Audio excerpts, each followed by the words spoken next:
Oye, pues este año la entrevista de nuestra revista Polar, que en un día como hoy tiene toda su presencia climatológica, se realiza en la finca La Cabañuela de José Antonio Bañuelos, que es empresario taurino y presidente de la asociación La Real Unión de Criadores de Toros de Lidia. Y entonces, bueno, pues es una actividad enormemente singular y laboriosa que verdaderamente merece la pena conocerse. Entonces, hemos estado dando un paseo previamente por la finca, contemplando la ganadería, los toros que se están criando en ella, y después de ese paseo general que hemos hecho, pues surgen muchas preguntas y sobre ellas vamos a conversar. Entonces, José Antonio, tú estudiaste... Antonio mejor. Bueno, pues Antonio, tú estudiaste en Jesuitas el bachillerato, y entonces ahí hemos recordado la presencia de compañeros que tuviste en aquella época, como por ejemplo, pues hablabas de Juan Carlos Aparicio, al que ya le veíais con posibilidades de llegar a ministro. Sí, la verdad es que no tengo un recuerdo muy nítido de todo, porque pasan los años y la base de datos estábamos llenando. Pero al ver las fotos de la época me han recordado las caras de muchos compañeros, desgraciadamente algunos ya perdidos el contacto, y a otros pues los vamos viendo por la calle, nos saludamos y en fin. Y sí, recuerdo al compañero Juan Carlos Aparicio, que ya destacaba entre todos por la rapidez, la brillantez, la agilidad de captar todas las clases. Y yo me acuerdo que un día, después de un examen muy difícil que teníamos, le dije: este chico es muy listo, este va para ministro. Y tendríamos 11 o 12 años, claro. Oye, eso es tener una vista, una premonición, porque su recorrido fue extensivo, largo y generoso y muy productivo para la España actual. Ya. Bueno, aparte de Juan Carlos, había otros compañeros y profesores que recordábamos, ¿no? Recordabas a don Manuel, por ejemplo. Sí, don Manuel, claro, lo recuerdo, al verlo en la foto ya me voy acordando de más cosas. Don Manuel, el profesor polivalente que nos daba clase de muchas disciplinas, Padre López, el director, que era un terror cuando nos llamaba, y aquel padre espiritual tan cariñoso y entrañable, conocido por hijitos porque nos llamaba hijitos. Fue un nombre entrañable, quizás es el recuerdo más vivo que tengo, ¿no?, de él. Una vez que el colegio de Jesuitas La Merced ya evolucionó en el actual Hotel NH, serie oro además, ¿no?, de la serie Patrimonio dentro de esta cadena hotelera, pues me he dedicado varias veces a recorrer el colegio por dentro y ver la transformación que se ha hecho, y siempre seguía el camino de donde había que ir al despacho del director, que era un horror para mí, cada vez que me llamaban, y ahora resulta, pues bueno, que es la suite real del palacio, y el recorrido del claustro, de todas las arcadas, aquellas filas que se hacían, aquella entrada al cine, me acuerdo perfectamente del cine. Era un colegio muy didáctico, con una combinación suavemente religiosa, con un seguimiento religioso, pero al mismo tiempo yo creo que era un colegio dirigido un poco adelantado a su época, un colegio joven, un colegio con el paso del tiempo se vio que las asignaturas y la forma de divulgarlas era una evolución, ¿no? Que nos sirvió a todos luego en el futuro. Sí. Hombre, lo más arcaico era el propio centro, que luego ha sido restaurado como el Palacio NH de la Merced, ¿no? Sí, a mí me gusta mucho todo lo tradicional, lo antiguo, generalmente lo que Solera, ¿no? Sí. Y aquel colegio a mí me gustaba mucho. Y cada vez que voy a un evento, al actual hotel NH, pues me recorro todo, porque todo me trae los recuerdos de aquellos momentos vividos. Al verlo allí, me acuerdo dónde está la clase, la entrada a la cocina, todo. Hubo un cambio al Molinillo, hubo un cambio de colegio a la Quinta, Paseo de la Quinta, al Molinillo, pero ya no me acuerdo ni qué año fue, ni los años que estuve allí. Y hasta había que elegir letras, ciencias, elegí letras para luego estudiar ciencias, y ya pues de ahí yo creo que fui a hacer COU al Padre Aramburu, al barrio Jimeno, creo. Ya. Bueno, sí es cierto que evidentemente has tenido vista incluso hasta para los despachos. Tenías perfectamente localizado el despacho de dirección. Totalmente. Aunque en una proyección de futuro, pues es la habitación, la suite noble, ¿no? No lo sé, eso me dijeron, yo no lo conozco, pero sí, recorriéndolo ahora, me acuerdo, una vez que estoy allí, hace pocos días estuve en un evento que había y me cuelo a recorrerme todo. Ya simplemente para acabar un poco del colegio, pero has mencionado a don Manuel, y una de las cosas más sorprendentes de don Manuel, que todos comentábamos, era que para él no pasaban los años. Siempre tenía la misma frescura y demás, de tal manera que yo, que llegué el año 59, pues cuando me fui don Manuel era igual, y cuando volvimos y nos reuníamos algunas veces en comidas, seguía manteniendo la misma imagen física. Es que era sorprendente. Pero bueno, oye, cuando dejas el colegio, entonces, ¿tenías alguna predisposición? ¿Sabías que querías estudiar claramente? O... Sí, yo acabé ya COU, como digo, allí en Barrio Jimeno, ¿no? No recuerdo si tenía que ver con... No, tenía que ver, claro que sí. Con jesuitas. Tenía que ver con jesuitas. Y allí nos mandaron. Y estabais al lado de la escuela empresarial. Y yo ya empecé a estudiar en una escuela de empresariales. Ah.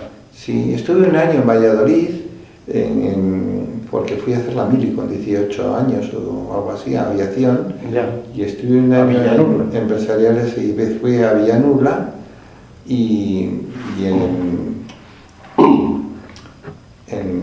estaba allí la facultad de empresariales y estuve combinando el primer año de que iba a la mili, bueno, pero luego en el campamento nada, luego me mandaron enseguida a Burgos y me reciclé ya en la escuela de Burgos. ¿Sí?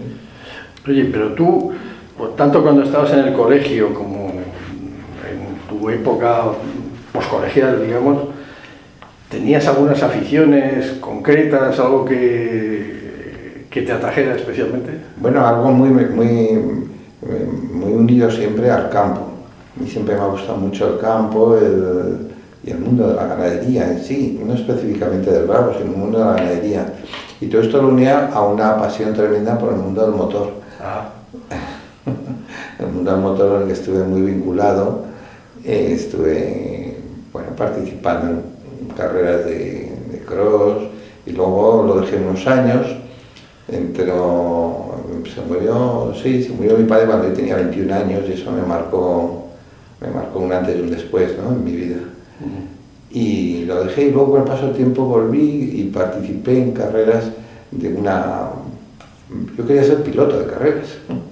Y en Fórmula K2, que era una especie de car de 250 centímetros cúbicos de una escudería de Sito Pons, la época de Repsol, la escudería de Sito Pons, pues corríamos en circuitos y llegué a ganar 2 veces el Campeonato de España, uno el Campeonato de Montaña y otro el Campeonato de España, y luego yo allí lo dejé para dedicarme intensamente a la actividad empresarial muy diversa. Ya.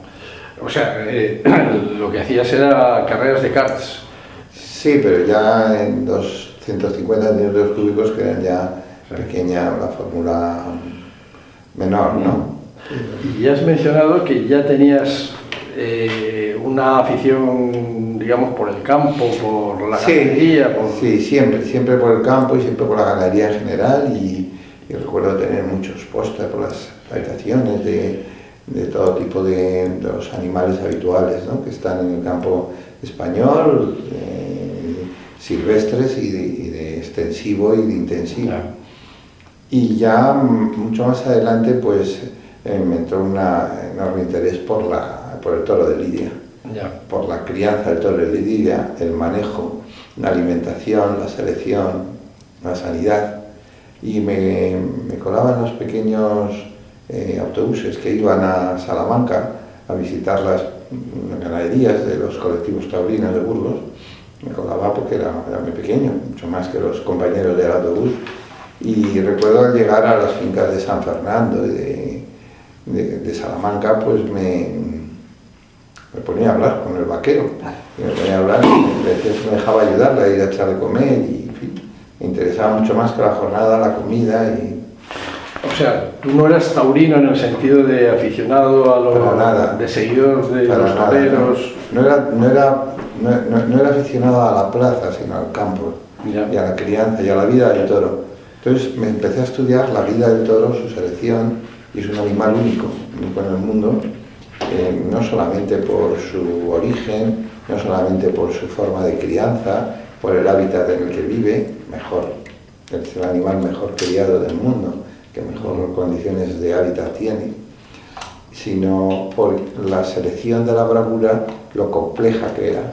Y ahí es donde me empecé a interesar, y bueno, poco a poco toda la vida pues fui siguiéndolo, y ya entrando en la plaza, a la cual tenía, y sigo teniendo, menos afición que al campo, sobre todo desde que he aprendido lo mal que se pasa cuando uno lidia, y lo irregular que es, y lo que depende de la suerte, ¿no? Y lo complejo que es, pues, por lo que se llama matar el gusanillo. Y pensé que alguna vez pues haría algo, pero bueno, no más allá de pasar de unas novilladas para los pueblos, pues matar el gusanillo. Estuve durante muchos años buscando una finca para definir el objetivo que tenía marcado, que era aclimatar el toro de lidia, que vivía habitualmente en extensiones de dehesa del sur de España, incluso de Salamanca, y aclimatarlo a una nueva altitud, a una orografía quebrada, a un nuevo sistema de vida, como tantos animales silvestres, y devolverle un poco el cuidado, el hábitat de silvestre, en lugar de las ganaderías de dehesa organizadas, ordenadas, que hay hoy en día, que son muy bonitas y de alto valor natural.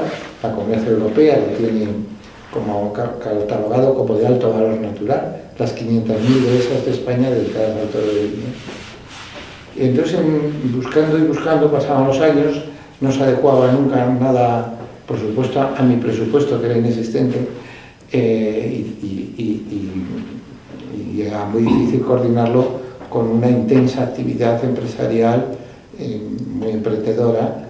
Y bueno, pues al final, por hacerlo corto, encontré el sitio donde estamos ahora, y que fue algo muy bonito, muy peculiar, porque entré un día de niebla, un día oscuro, me informaron que aquí había una finca, que tenía abundante agua, que tenía monte bajo, que tenía abrigo, aunque era zona fría, es una altitud de más de 900 metros de altitud, en el páramo de Masa. Y al entrar vi que estaba escrito justo donde estamos sentados en este momento. Por fuera había algunas naves, ya un poquito dejado aquello, de bloques de cemento, con una mano de cal, ya, pero con un letrero muy grande que ponía Cabañuela, que es el nombre que se da a esta finca.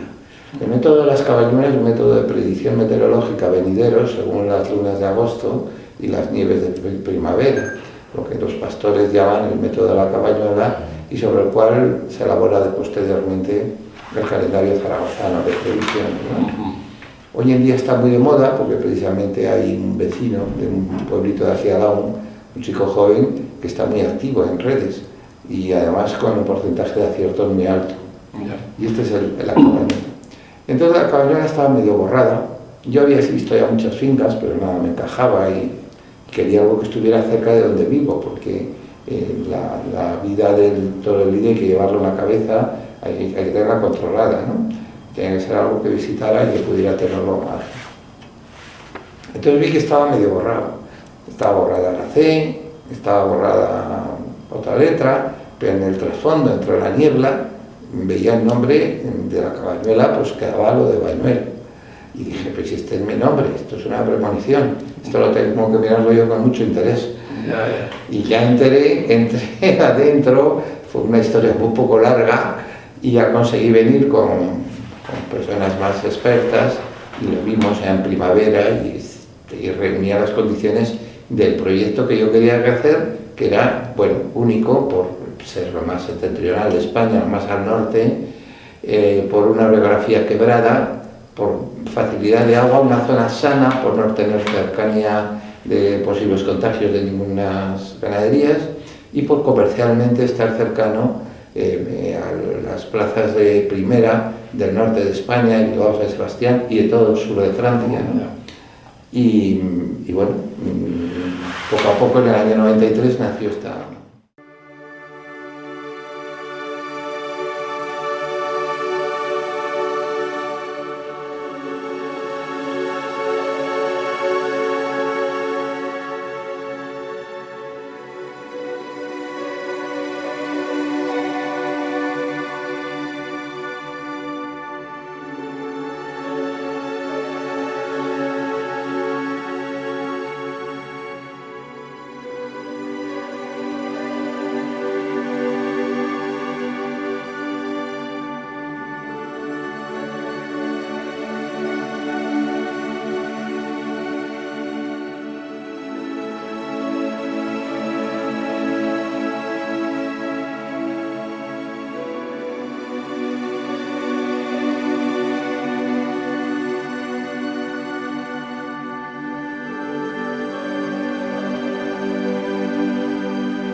Oye, una cosa, incluso tú antes dentro de tus actividades, no sé si coincidiendo ya como empresario ganadero, tú fuiste concejal, incluso, o sea, Bueno, fue hiciste una etapa de mi vida. una etapa, digamos, política.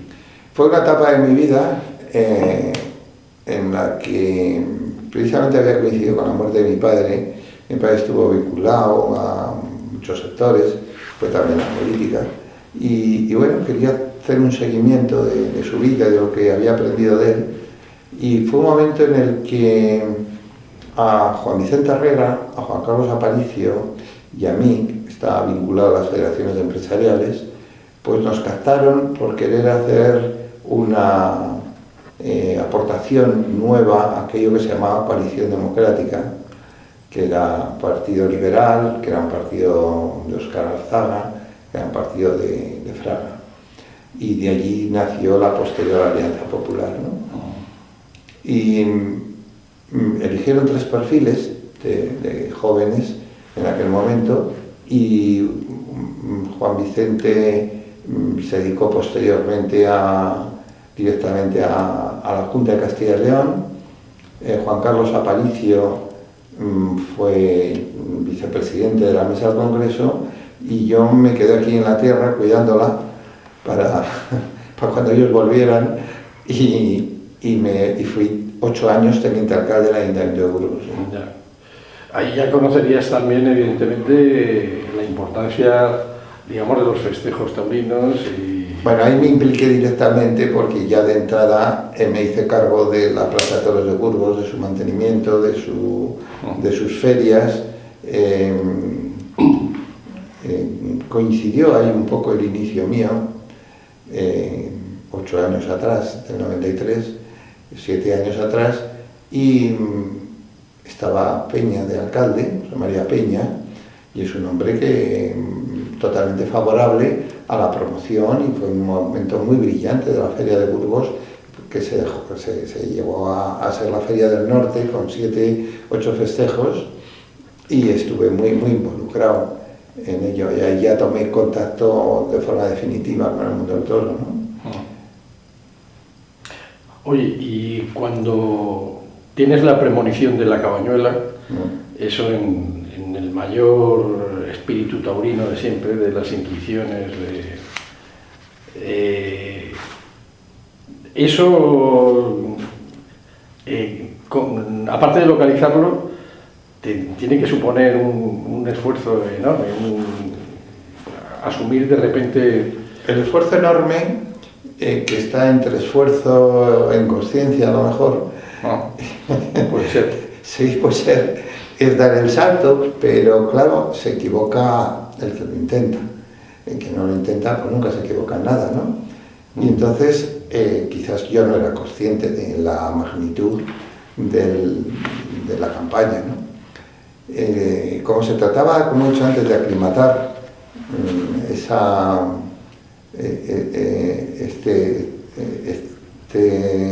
forma de vida a un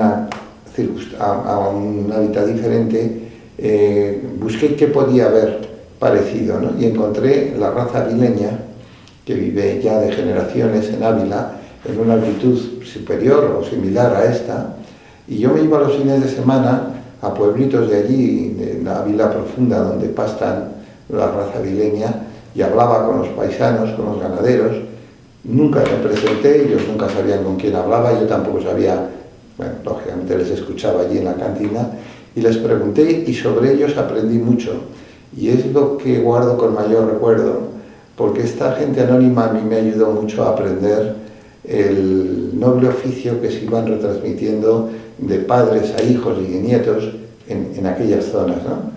Y por lo tanto tenían muy experimentados ya la alimentación, el resguardo, la época de la paridera, el manejo en sí, y bueno, no era nada parecido, pero sí eran bovinos, igual que el toro de lidia, y sí tenían una adaptación a una climatología adversa a la cual podía ser muy beneficiosa, ¿no?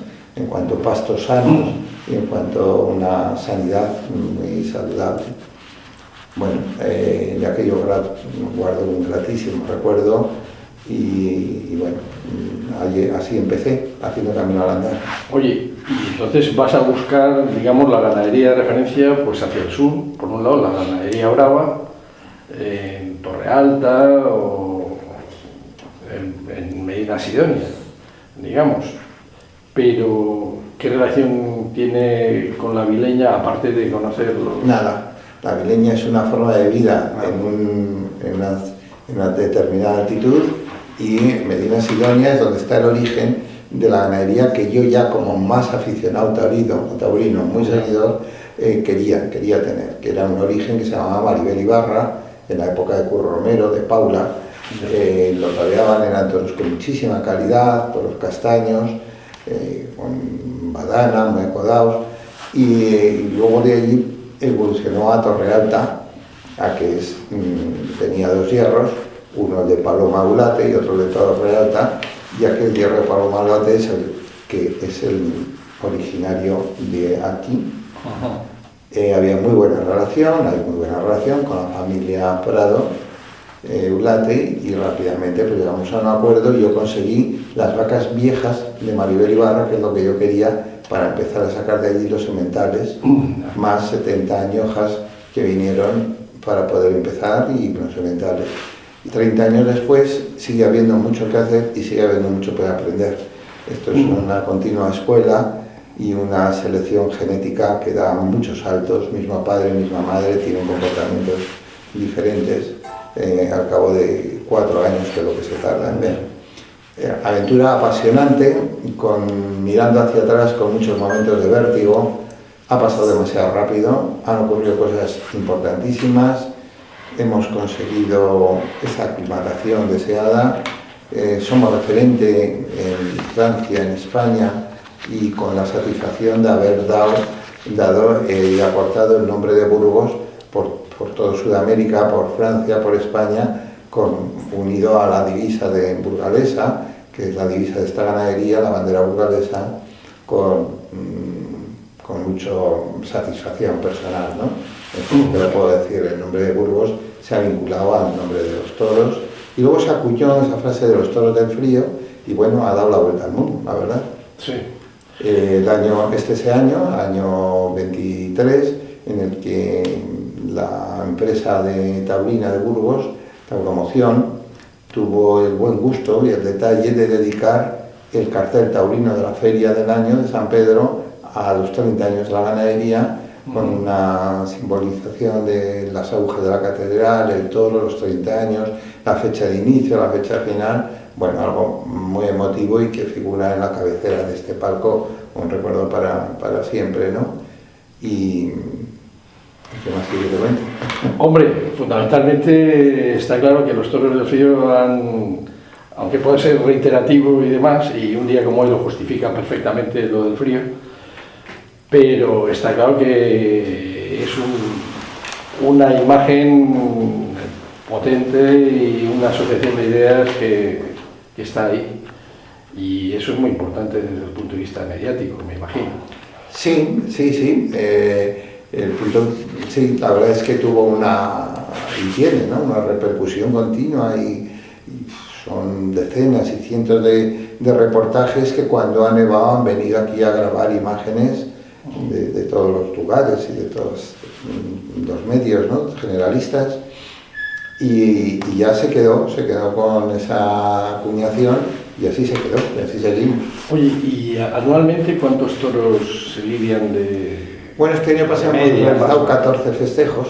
Sí. Está bien, ha sido un año difícil después de la pandemia y la pospandemia del año 21, está bien, y solemos lidiar entre 80 y 90 toros.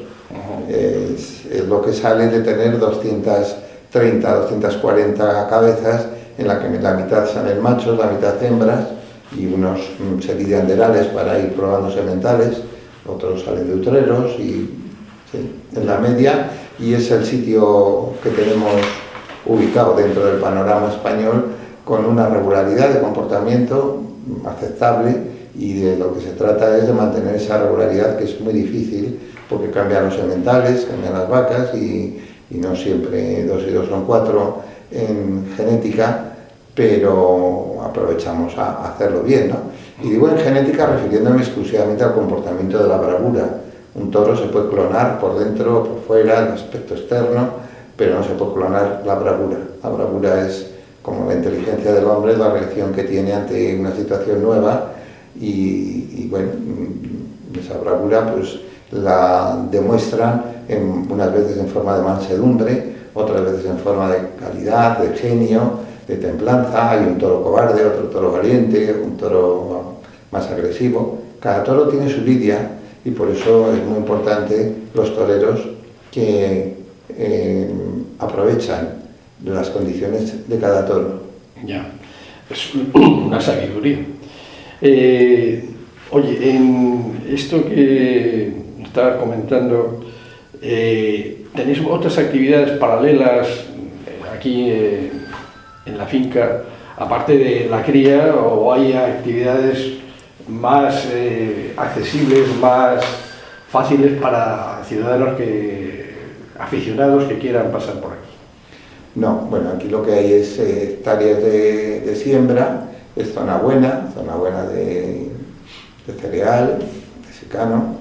Hemos tenido hasta un cierto época de tiempo ganadería paralela de carne también, de limusín, pero claro, ya la extensión del Bravo requería todo el terreno, y todo el terreno está dedicado a Bravo ahora, porque una hectárea más o menos, cada toro necesita una hectárea para sí solo, ¿no? Pero, por ejemplo, capeas, cosas así... Bueno, aquí hay tentaderos continuamente de mayo a octubre, y hay visitas, hay muchas visitas de todo, de Francia, del norte de España, del sur, de toda España. Vienen visitas colectivos en las que tienen un programa organizado para compartir un día de campo con nosotros. Lo agradecemos muy bien. Visitan los cercados de Saca, donde están los animales que se van a lidiar ese año. Visitan las instalaciones de manejo, donde se les explica cómo es un cajón de curas, cajones de saneamiento, cajones de RAR, el manejo. Luego ven un tentadero profesional, con un torero profesional, un picador profesional. Ven 2, 3 vacas, se les explica por qué es cada cual, por qué cada comportamiento y cada valoración de lo que va desarrollándose durante la lidia de esta vaca, por qué se aprueba o no se aprueba. Y luego pasan a estos salones en los que hacen una comida campera, auténticamente campera, y pasan un día extraordinario y se van. Ya. Bien, pues eso es un aspecto que creo que es bastante interesante. Eso está dentro de la promoción de los agroturismo de Bravo, ¿no? Lo cual estamos valorándolo mucho y promocionándolo desde otras áreas como la Real Unión de Criadores. Has mencionado que cuando vienen aquí a estas presentaciones, digamos, de la actividad de la finca, a los toros hay un picador. Antes te he comentado así de pasada que a mí, por ejemplo, una cosa que me alejó de los toros fue ver en unas fiestas, en Estella concretamente, de repente una picadura, una forma de picar desproporcionada y horrible. Y me comentabas que verdaderamente es algo así como uno de los grandes riesgos que tiene la lidia, sí, en hacerlo bien o hacerlo mal. Hay que tener mucho...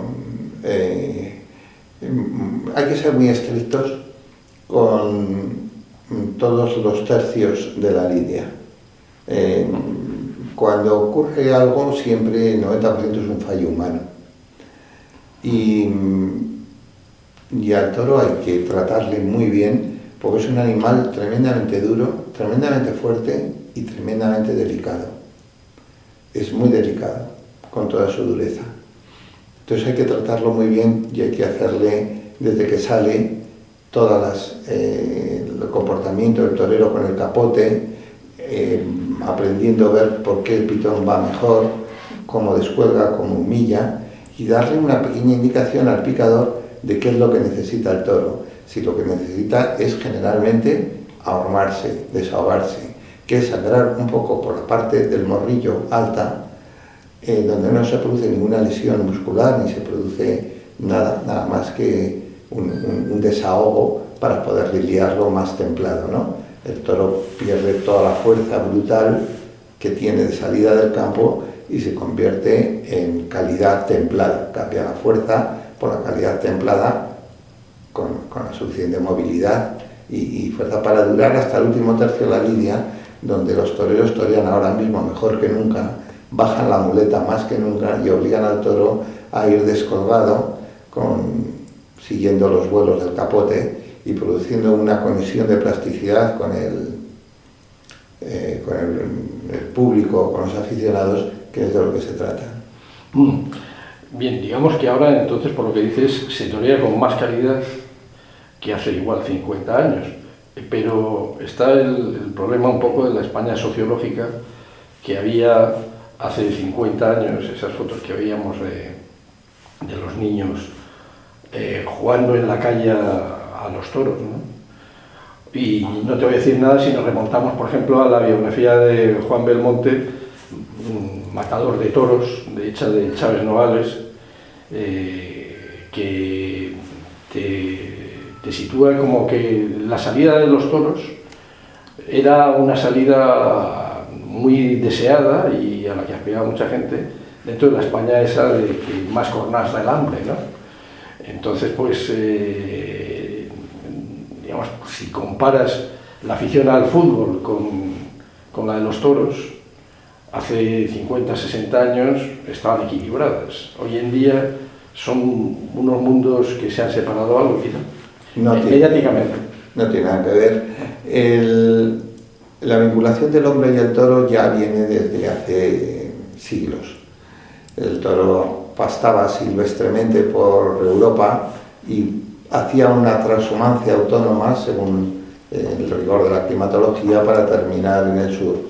Se los encontraban los campesinos, los paseantes, los caminantes, se los encontraban por los caminos y a veces eran embestidos y tenían que regatear, tenían que driblar al toro. Así nació la tauromaquia y así nació el inicio de lo que hoy en día son los recortadores, que es la pura tauromaquia.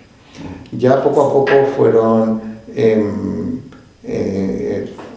cerrándolos en zonas en las que cuando había fiestas importantes siempre era todo a raíz del toro. Hacían con los carros, con los remolques cuadrados en las plazas del pueblo y a partir de ahí empezó a ser ya un juguete en manos de los políticos, lo que es en la actualidad. Había reyes que lo prohibían, señores feudales de la zona que lo aprobaban en su zona, arzobispos, la iglesia llegó a intervenir, lo autorizaban, no lo autorizaban según la conveniencia. Al final los caballeros que lo prohibían terminaban participando a caballo, con armaduras, lanceando. Bueno, fue una evolución que está plasmada en los museos y en las colecciones pictóricas, principalmente de Goya, de su etapa negra, de cómo veía los componentes que habían dentro de un ruedo, todos los paisajes que había. En fin, era una España dura, una España brusca, una España bruta. A llegada de Belmonte empieza a torear él solo en la plaza, en el ruedo, con las zapatillas pegadas a la arena, dirigiendo la embestida del toro, le sigue a Manolete y a partir de ella se produce un cambio a la actual tauromaquia, a la actual modernidad tauromaquia, con fenómenos sociales como el del cordobés, como Paco Ojeda, como Jesulín de Urique, en el que iban aportando una popularidad mayor. En aquel momento se hablaba de toros en la peluquería, en el bar, por las mañanas, en las tertulias, era lo normal. Iba la gente vestida con chaqueta, corbata, las mujeres con mantones de Manila, se cuidaba mucho. Y fue evolucionando hasta que la política entró por medio y ya se españolizó lo que era tauromaquia y se hizo una distinción sin argumentos de mayor peso entre esto es español y esto no es español. Y de ahí vino, pues ya empezando por Cataluña, un deterioro de la realidad virtual hasta que el Congreso de los Diputados de España logró nombrarlo bien inmaterial cultural a través de una iniciativa popular por la cual está blindado y protegido, pero con ataques continuos de sectores políticos del momento y de partidos políticos. Estamos atravesando un momento muy difícil ahora, a que se está respondiendo con mayor cantidad de gente joven en los tendidos que nunca. Este año 22, 23 ha habido más festejos que en el 2019 y acuden mucha más gente joven de la que ha habido. ¿Qué ocurre? Que los foros, las redes están continuamente emitiendo consignas antianimalistas. Y en el animalismo lo que más publicidad da y lo que más protagonismo buscan es en la tauromaquia, ¿no? Mucho más que en una granja de gallinas o que una pesca submarina donde se producen, pues bueno, mucha más agresión al animal de la que se produce criando un toro de lidia en unas condiciones óptimas. De esa derivación se une a el escaso contenido que los medios generalistas apoyan a la tauromaquia. En retransmisión de partidas de corridas de toros se han suprimido y ya solamente la prensa va reduciendo cada vez más el resumen de lo que ocurre cada semana, cada día. Ya solamente cuando hay casos excepcionalmente y generalmente dramáticos se hacen eco los medios generalistas, y es un ataque en ese sentido continuo. Pero no hay ningún espectáculo en el mundo, como la Feria de Abril de Sevilla, como San Isidro en Las Ventas, que reúna 25 tardes seguidas a 20.000 espectadores, tarde tras tarde. No hay ningún espectáculo en el mundo. Estamos aportando 190 millones de euros de IVA al Estado, a cambio no se recibe nada. Pertenecemos a Cultura y Cultura elimina del bono cultural para los jóvenes la excepcionalidad de ir a los toros, que luego en el tribunal se lo ha obligado a corregir y a derogarlo, la prohibición. Y poco a poco hay más interés por los toros de lo que había hace 10 años, por ejemplo. Entonces son ciclos, son modas, son ataques políticos.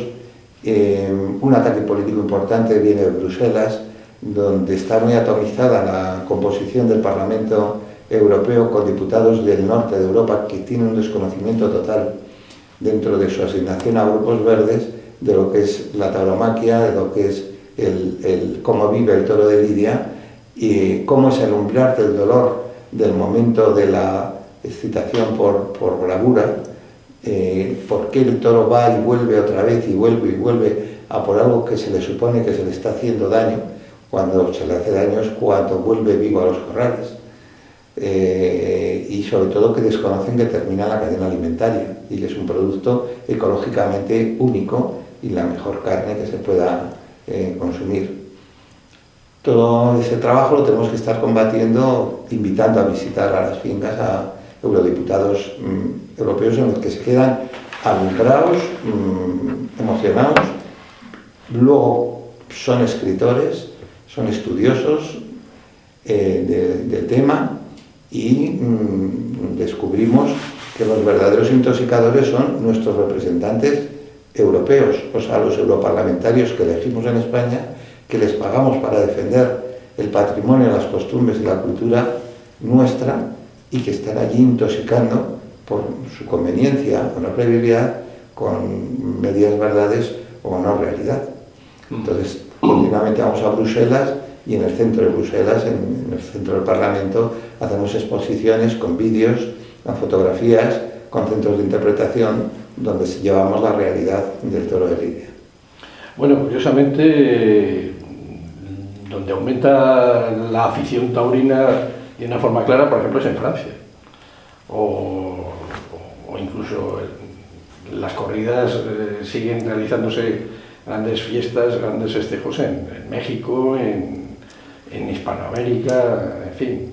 En Francia, de oeste a este, hay cerca de 45 plazas en todo el sur de Francia con tradición histórica y se celebran puntualmente festejos taurinos coincidiendo con las fiestas locales. Se cuida mucho más que en España la puesta en escena. La decoración está llena de banderas de España, cuando aquí las intentan eliminar. Se esfuerzan todos los aficionados locales en aprender español para hablar con los toreros, con el empresario, con el ganadero, con el mayoral. Viven España y va a más, cada año va a más, y con una seriedad y un rigor de la interpretación de la normativa taurina, y de una seriedad en el trato y respeto envidiables. Yo creo que si a todos los ganaderos nos preguntaran dónde queréis lidiar toda la camada, todos diríamos que en Francia. En México y Sudamérica es muy importante. La plaza más grande del mundo está en México, con 60.000 localidades. Hay otras como Hacho, Quito, y ahora hay una corriente política también en toda Sudamérica, una corriente política, no sé cómo la llaman, bolivariana, en el que prohíben todo lo establecido, y ahora está sufriendo un ataque momentáneo para intentar abolir y prohibir las corridas de toros, pero se están encontrando con que en los congresos nacionales, en los congresos parlamentarios, al estudiar jurídicamente las normativas, no consiguen esa prohibición y continúa, bueno, hay una lucha ahí entre unos y otros que al final enriquece, porque se pone luz, se pone foco y se pone en valor algo que ha existido, que está llena en las pinacotecas, en las hemerotecas, literatos, cantantes, todo tipo de personas dedicadas a la cultura de todas las corrientes de izquierda y de derecha que a lo largo de este tiempo han tenido como referente el mundo del toro. Sí, y está claro que viene de siglos. Sin ir más lejos, hablando de Francia, Carmen, esencialmente española en su música, pues no deja de hacerlo en francés. O sea que claro, la ópera de Carmen, la ópera de Carmen se rodó por iniciativa francesa. Sí. Es una historia sevillana, historia de la fábrica de tabacos de Sevilla, sí. En la que el más profundo personaje de la época andaluz está íntimamente ligada al ejército, a la política y a la tauromaquia. Sí. Es un recorrido en el que hemos estado hablando, ¿no?, de los aficionados y la lucha que existe hoy en día por el mantenimiento cultural de ello. Está reconocido en la cultura desde el punto de vista del bien de interés, como ya figuró aquí, y luego queda finalmente el tema del arte. A mí, por ejemplo, el lenguaje de la tauromaquia, eso que dices tú de que en Francia incluso aprenden español para controlar un poco el lenguaje taurino, a mí siempre me ha fascinado, ¿no? Quiero decirte que, y locutores como por ejemplo Matías Prats, con toda la amplitud de significados y de palabras que manejaba dentro de una corrida de toros, pues me resultaba espectacular. Eso se sigue manteniendo hoy en día. Bueno, eso se ha multiplicado por 1000. Y al multiplicarse por 1000 es difícil encontrar en 950 relatores de esa calidad, ¿no? Matías Prats, Corrochano, Parquerito, hoy en día con vida, que le van a dar un homenaje esta misma semana. Son maestros de narrar lo que ocurre en la plaza con realidad para que el que no haya estado se entere de lo que ha ocurrido. Hoy en día no siempre ocurre. Y además utilizando un léxico y unas palabras muy ricas que han llegado a utilizarse en la vida social, en los relatos sociales no taurinos. Hay muchísimas palabras que las utilizamos hasta sin darnos cuenta, sí, y que proceden del origen del toro. Sí, lo que ocurre es que, digamos, por ejemplo, como desaparece el papel, pues van, aparte del problema que te decía yo, comparativamente en los medios, cómo se reduce la presencia taurina, pero, por ejemplo, otra cosa que había era que había una prensa antes especializada, que era la que generaba debate, Y ese papel no lo están cubriendo las redes sociales, que no son redes viables, sino que verdaderamente son oportunistas, ¿no? Mientras que el lenguaje que había antes, que yo me acuerdo, había una afición muy fuerte a ella y la gente compraba, y estoy hablando de compañeros del colegio. En el colegio había una serie de aficionados taurinos exagerados. De hecho, no sé, pero Luis Abril, hubo un momento en el que se plantearon la posibilidad de hacer, le plantearon al rector la posibilidad de hacer un festejo de vaquilla, soltar una vaquilla en el colegio, en las fiestas colegiales. Por supuesto, el rector dijo que no. Pero quiero decirte que la manera de seguir las cosas y de implicarse, y estábamos hablando de chavales de 16, 17 años, venía rodada y luego pues estaban las polémicas que había, que siempre han enriquecido todo el asunto, ¿no? Que si el cordobés era, que si el bueno era el Viti, que si el bueno... eligiendo pues muchas variedades, ¿no? Eso es lo que echo de menos ahora desde el punto de vista de generar ese lenguaje, ¿no? Quiero decirte que es una de las grandes riquezas que tiene esto. Sí, efectivamente, el término división de opiniones era lo que mejor definía todo lo que ocurría alrededor de la tauromaquia. Esa división de opiniones sigue surgiendo, pero ya en los ámbitos más especializados. Ya son en portales especializados, ya no es la prensa generalista en la que no ayuda a realizar ese debate. Pero los miles de aficionados que hay siguen esos portales taurinos. Hay algún portal taurino que puede llegar a tener 8, 10, 11 millones de seguidores al año. Y no solamente de España, sino de todo el mundo.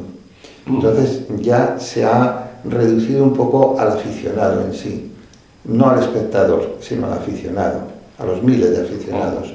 Y se sigue debatiendo día a día y hay tertulias y hay muchos clubs y existe con más intensidad porque hay más facilidades de llegar en la inmediatez, y la inmediatez de lo que está ocurriendo en una plaza es la inmediatez toro a toro. Y sí se producen. Y luego hay muchas charlas, tertulias organizadas por toda España en la que va pues alguien a hablar a 100, 200 personas y se producen debates muy enriquecedores. Sí.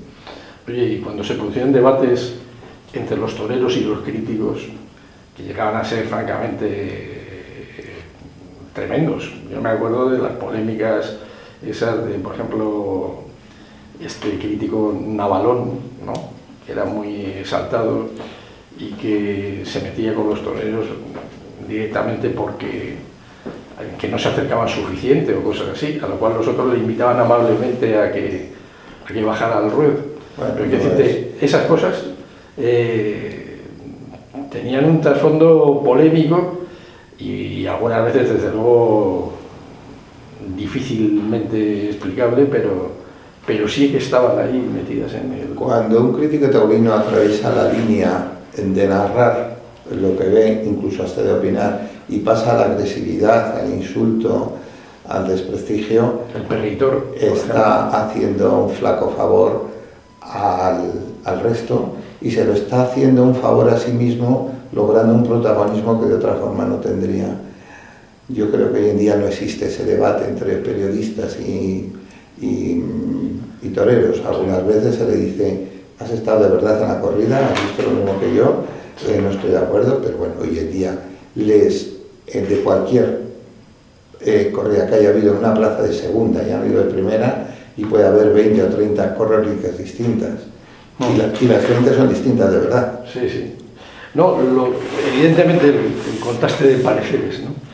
Pero te lo digo como un ejemplo de que dentro de aquel ambiente tan poderoso que verdaderamente existía, como hemos comentado, pues también había una parte oscura en el sentido de que había determinado tipo de individuos que luego tampoco nadie se acuerda de esto. Yo me acuerdo porque por casualidad y porque tengo memoria, pero la realidad era que la polémica estaba en las formas de torear, que si el cordobés toreaba de una manera o si eso era toreo o era circo o lo que fuera. Pero quiero decirte, era lo respetuoso dentro de lo que ocurre es que había algunos individuos que, como pasa hoy en día en las redes, tú puedes encontrar un influencer que sea propicio tal, y otros que sean sencillamente impresentables. Y eso es lo que ocurre, pues salvando escalas, también se planteaba antiguamente, ¿no? Pero a la larga todo lo que te daba era un entramado de presencia, de debate. Era la riqueza. Y te daba la riqueza. Riqueza de contenido. Luego lo que pasa es que alguien lo juzgaba artísticamente, bueno, y alguien lo juzgaba tendenciosamente. Bien, eso es importante, en algunos casos podía llegar a ser extradidáctico y al final era que las plazas se llenaban a ver al que uno le criticaban y a otro le favorecían, ¿no? Y luego cada uno tenía su opinión particular, claro, su gusto particular y seguía a su torero en particular. Sí. Y tú me imagino que tendrás algunos toreros míticos dentro de lo que es el tiempo de nuestra vida, digamos, ¿no? Hablar nosotros de Manolete, Fuego a esto, ¿no? que hablemos nosotros de Manolete, pues nos pillamos lejos. Pero sí que podemos hablar del cordobés, o sí que podemos hablar de Curro Romero, o sí que podemos hablar, y llegamos hasta los momentos actuales de Rocarrey, Talavante, cosas así, ¿no? Históricamente, ¿cuáles son, ya si se puede hablar, los que más te gustan a ti? Y dentro de lo que ves ahora, ¿cuál es lo que te resulta más interesante? No, yo creo que a un ganadero que ya lleve un tiempo consolidado es difícil que conteste qué torero le gusta más o menos, porque es el torero que mejor aprovecha las variantes del comportamiento de cada toro. Hay veces que dicen, ¿qué suerte tiene siempre en el sorteo este torero?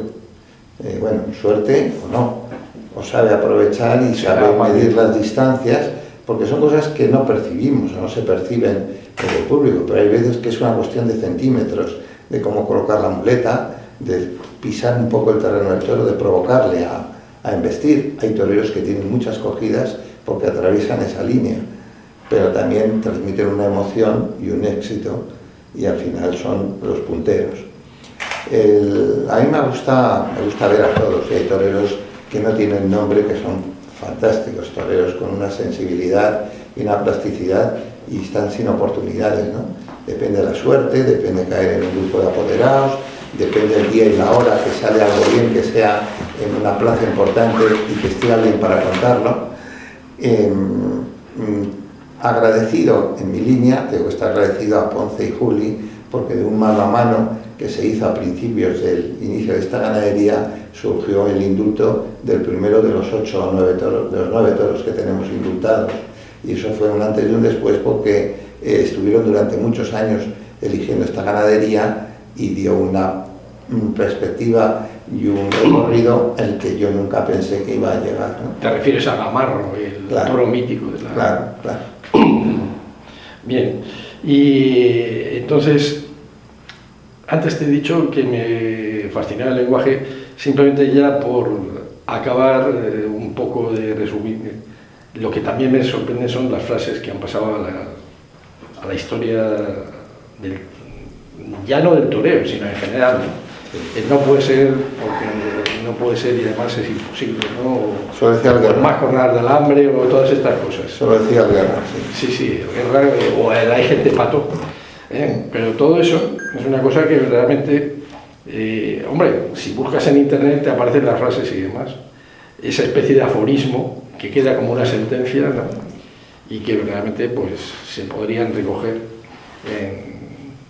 en un relato, una publicación que lo recogiera y lo transmitiera. Con una traducción. Es decir, esto no solo el que lo dijo así, sino que era delante de, por ejemplo, cuando el Guerra, creo que fue el Guerra también, sí, el que dijo lo de hay gente patú después de que hablar con Ortega y Gasset.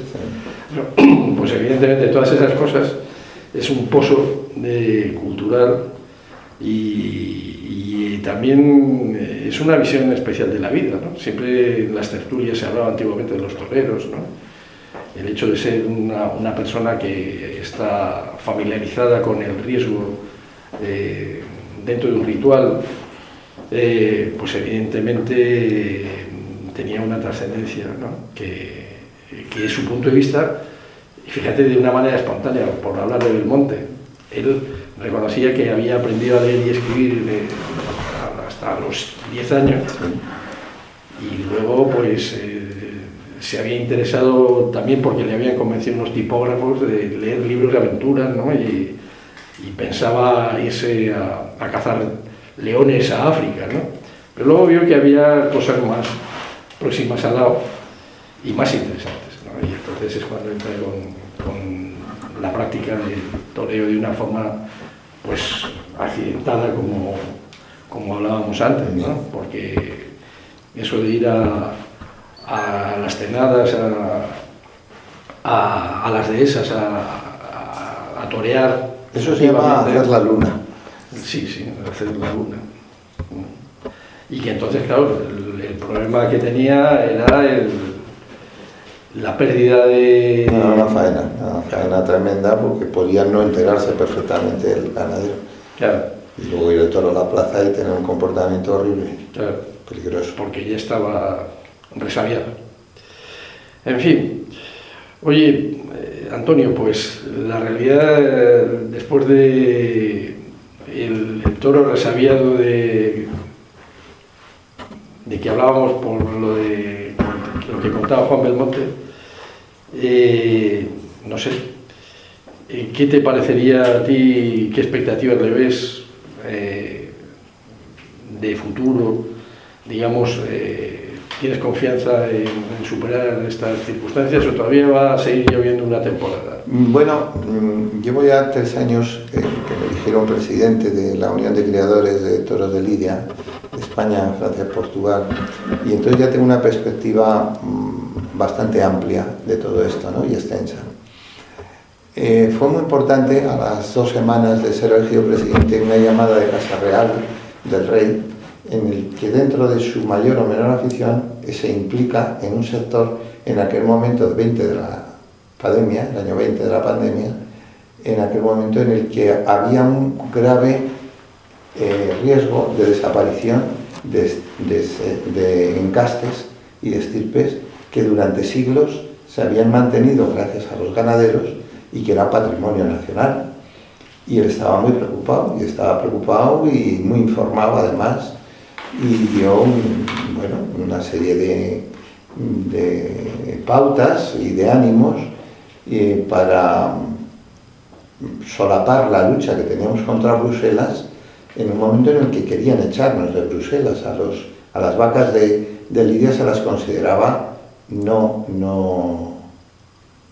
europeas y por lo tanto no susceptibles de recibir el pago de la PAC.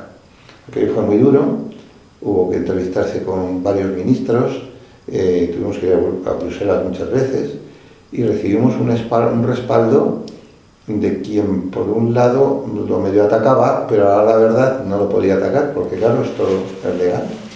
Y se mantuvo, y ese fue un año clave, el 2021 fue un año clave, y una de las secuelas hay que este año 24 haya menos toros, porque se eliminaron muchas reses 4 años atrás, en el 20, no se podían alimentar.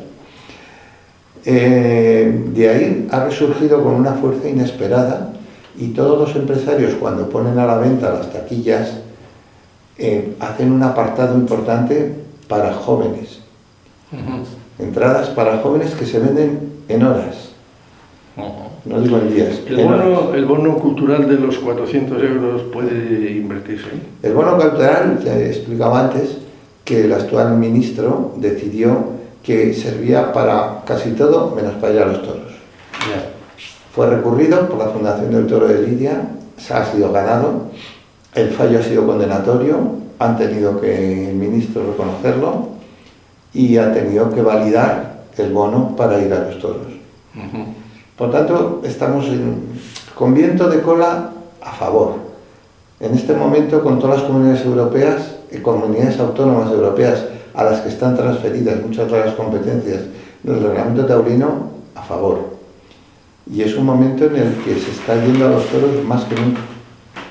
Bueno, es una buena noticia. Y se están visitando el campo por colectivos de colegios que hasta ahora los profesores decían el papá de este niño es cazador, el papá de este otro niño va a los toros.